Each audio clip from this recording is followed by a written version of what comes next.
More shutdowns at Stellantis with Jeep, Dodge, Ram, Chrysler. Some of the poorest sales and the highest inventory on the market today. They continued to close down more shops. Have you heard in Trenton? They're dumping the engine shop because they have 20,000 engines, too many of the 3.6 Pentastars that they can't put in vehicles because they're not selling what they have. And by October, they're also shutting down the Warren plant, which promises to eliminate about 2,450 workers from its work staff. And now the latest, Stellantis is in hot water with the UAW as they promise to open the Belvedere plant, as they sign the paperwork that they promised to have by 2024, the Belvedere plant opened and manufacturing a smaller pickup truck for buyers to actually afford. One company wants to go back on their commitments in our contract. And let me be clear, Stellantis must keep the promises they made to America in our union contract. If we're going to truly take on the billionaire class and rebuild the economy so that it starts to work for the benefit of the many and not the few. And UAW union lead Sean Fain is at it again, claiming that since Carlos Taveras has taken over, that we have seen this massive drop off in sales, and Ram has been now relegated to one of the worst selling pickup trucks in North America. Then it's important that we not only strike, but that we strike together. To note, many of these Stellantis models, Fiat, Alfa Romeo, of course Dodge, and this is one of the worst sellers in their entire arsenal and their entire portfolio, is a Dodge Hornet like this, which is essentially a rebadged Alfa Romeo Tonale, is not selling very well at all. It's a matter of fact, one of the worst selling vehicles on the entire industry today. And Ram pickup trucks are one of the worst selling full-size trucks on the market when you compare it to Chevy and Ford, which lead the sales drastically by the numbers. But with growing inventory of full-size pickup trucks, Jeeps, SUVs, Dodge, Jeep, Chrysler, it's no wonder there's something underlying that they're not selling. And here we have this is a 25 model 1500 Bighorn Sport Quad, $69,000 right there. Yes, it's a 1500 e-torque, not the Hemi though. And now with the manufacturer's day supply averaging around 68 days, it's still a surprise that Ram's still up around that 140-day supply, as well as Jeep, as well as Chrysler and Dodge are up around that 130, 140-day supply. They're not selling. There's too much inventory and the prices are too high. And here we're over at an overflow storage lot, and we see there's lots of inventory. We see all sorts of Jeeps and Dodge products. There's even some Rams out here as well. And you'll notice a lot of fleet vehicles at the very back there, because fleet vehicles are the vehicles that are keeping a lot of the big three in business right now. Ford, GM, and as well Ram, we know a lot of their vehicles are going for businesses, operations, and it's the fleets that are keeping them afloat, because retail sales are not doing very well on any of the big three, and particularly Ram with days supply that's exceeding 130, 140, 150 days supply. We know things are tough in the pickup truck front, and a lot of it is the pricing. And then this older platform of Dodge Ram or Ram pickup trucks is quite an old platform. And of course the newest and latest, the Dodge Ram Classic, or the Ram Classic, is on its way out as early as October, and that's going to leave a whole pile of workers out of commission.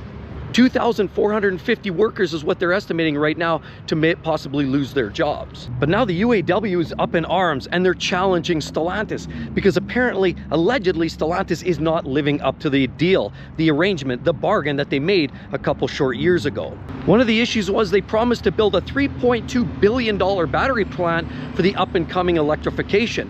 But that seems to be slightly stalled out as well right now. But Stellantis is having its own challenges just trying to sell these vehicles. This whole vehicle lot is full of Jeeps, Dodges, as well as Rams and pickup trucks.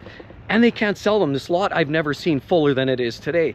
And what is the problem ultimately is the prices are too high. And yet all we see is Stellantis saying that they're going up market. They're trying to sell a premium product. And obviously they're holding back on the lower cost vehicles. That's why they're resisting on that Belvedere facility now. And this is the bone of a major contention with what's going on with UAW now, is they were promised these jobs. And now the Belvedere plant is told that it's going to be on hold. And customers are unfortunately finding it very difficult to pay for a lot of these high-priced vehicles. And yet, the cheaper vehicles, for example, the Ram Classic, which is going away in October or November, was the lowest cost full-size pickup truck that Ram had to offer. But now that's going away. And as well, at the Belvedere facility, they were promising to build a smaller, lower grade, more affordable pickup truck. Now that's on hold. On top of this whole schmoz is UAWs get even more excited because by 2028, allegedly written in a contract, Stellantis was to provide an additional 5,000 jobs of manufacturing to create more new vehicles. But they can't sell what they've got today, and that's the ultra conundrum. Their feet are held close to the fire, and the UAW is forcing their hand, making them to play a hard game. And it looks like it's a devastating one that ends in a race to the bottom. So with most of the Stellantis products, days inventory continually rises higher and higher and higher, and all of their trucks, SUVs, they're not selling. And as we saw in that overflow lot, we saw fleet vehicles selling, and those are the ones making the money. But on the retail market, things are dire. And one of the key indicators that these new prices are way too high is simply the fact that people are more interested in buying used vehicles these days. Used car sales are up. Did you realize the average price, the average age of a used vehicle today has risen drastically? It's up to about 12.7 years of age for the average used vehicle. People are extending the life of their older vehicles. They're trying to get most out of that because they can't afford the price of a lot of these brand new vehicles that are way too highly priced. Ram, Stellantis definitely are leading the charge for high prices tagged to a lot of their vehicles. Jeeps, Rams. We're seeing half-ton pickup trucks at $100,000, and that's simply too much for the average consumer. When the average car loan now is $762 a month, and almost 20% of the existing car loans today are over $1,000 a month. Based on the average household income collectively, people are overstretched and they don't actually have the money to pay these vehicles off. That's why car repossessions are at an all-time high. And did you also realize, because of these high prices on a lot of these brand new Ram trucks, SUVs, Jeeps, and the like, repossessions that are an all-time high. We're about to embark on about 1.3 million units repossessed this year. And by the time 2030 rolls around, we're going to be close to 2 million vehicles repossessed. And largely because people are stretched too far, they can't even get into a new vehicle without overpaying and stretching their household budgets way beyond recognition. So with the cost of living crisis on the rise, less people have money to buy these expensive vehicles, and yet on the other side, you have the conflicting perspective from Stellantis trying to sell upmarket when people don't have that. People are looking for an affordable vehicle.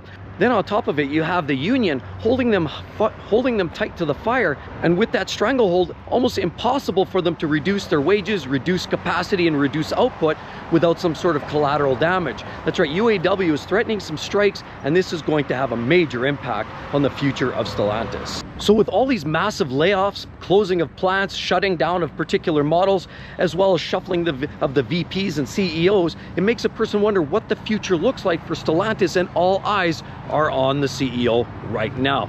With all of that said, be sure to check out right there what's going on with Ram. You need to know more. Hope to see each and every one of you on the next one. See you real soon. Bye-bye.